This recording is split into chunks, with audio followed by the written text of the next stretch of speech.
आलोक TV रटिंगिया panchayat उच्च विद्यालयर 30तम प्रतिष्ठा दिवस पालित। पंचायत उच्च विद्यालय रटिंगिया ठारे 30तम विद्यालय प्रतिष्ठा दिवस और एपीजे अब्दुल कलाम तीरधान दिवस पालित हो जाइछि।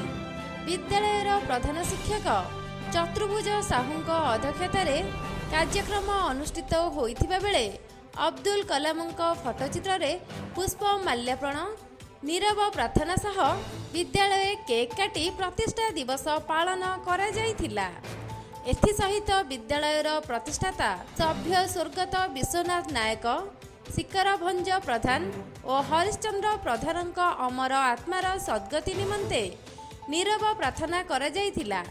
कार्यक्रम रे विद्यालय परिचालना कमिटी सभापति एन लुक, पूर्वतन सभापति फिलिमन प्रधान, प्रतिष्ठाता सभ्य अभिमन्यु मल्लिक और पंचशाखा शिक्षा अभियान सभापति हृषिकेश प्रधान उपस्थित थिले।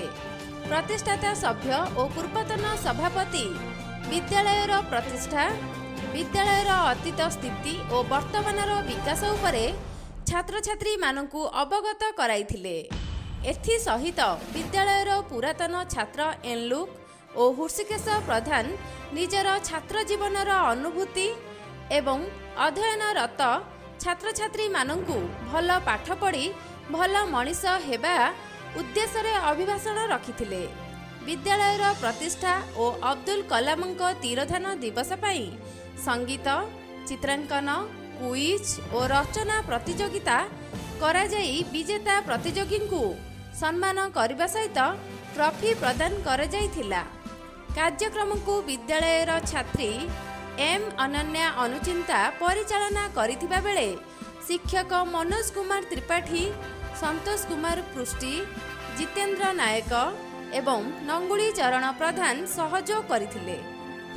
ब्यूरो रिपोर्ट आलोक टीवी।